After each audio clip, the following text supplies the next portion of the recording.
തൃശൂർ ഏങ്ങണ്ടിയൂർ ദേശീയപാതയിൽ വിള്ളലുകൾ രൂപപ്പെട്ടു. അഞ്ചാംകല്ല് ഓവർബ്രിഡ്ജിന് സമീപമാണ് അപകടകരമായ രീതിയിൽ വിള്ളലുകൾ രൂപപ്പെട്ടത്.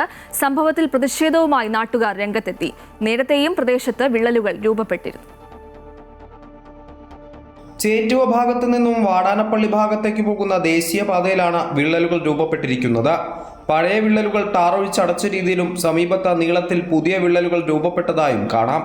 മഴ ശക്തമാകുമ്പോൾ മഴവെള്ളം ദേശീയപാതയിൽ രൂപപ്പെട്ടിട്ടുള്ള വിടവുകളിലൂടെ താഴേക്കൊലിച്ചിറങ്ങി റോഡിടിയാനും താഴെ സർവീസ് റോഡിലൂടെ കടന്നുപോകുന്ന വാഹനയാത്രക്കാർക്ക് അപകടം സംഭവിക്കാനും സാധ്യതയേറെയാണ്.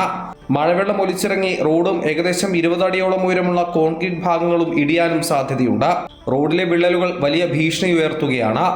ദേശീയപാത കരാർ കമ്പനി അധികൃതർ ആരും അറിയാതെ വിള്ളലുകൾക്കിടയിൽ ഏകദേശം 25 മീറ്ററോളം ടാർ ഒഴിച്ചടച്ച രീതിയിലാണ് നിലവിൽ കാണുന്നതെന്ന് നാട്ടുകാർ പറയുന്നു. ഈ ദേശീയപാത 66 ഏങ്ങണ്ടിയൂരിൽ അഞ്ചാങ്കലിൻ്റെ ഏത്തായിരം ഇടയിൽ ദേശീയപാതയിൽ വിള്ളലുകളാണ് കാണുന്നത്. ഈ മഴവെള്ളം ഈ റോഡിലേക്ക് ഇറങ്ങിക്കഴിഞ്ഞാൽ ഏകദേശം ഒരു 10-20 അടി ഹൈറ്റിലാണ് ഈ പ്രദേശമുള്ളത്. ഈ ഭാഗത്ത് ഈ വെള്ളം ഇറങ്ങുമ്പോൾ ഈ റോഡ് തകരാനും സർവീസ് റോഡിലൂടെ പോകുന്ന വാഹനങ്ങൾക്ക് വലിയ രീതിയിലുള്ള അപകടം ഉണ്ടാവാനും സാധ്യതയേറെയാണ്.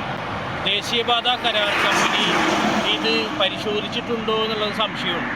ഇവരിങ്ങനെ ഒരു വിള്ളൽ കണ്ടപ്പോൾ ഇതിൻ്റെ സമീപത്തുള്ള വലിയ വിള്ളലുകളിൽ ടാറിട്ട് അടച്ചതായി കാണുന്നുണ്ട്. സംഭവത്തിൽ പ്രതിഷേധവുമായി നാട്ടുകാർ രംഗത്തെത്തി.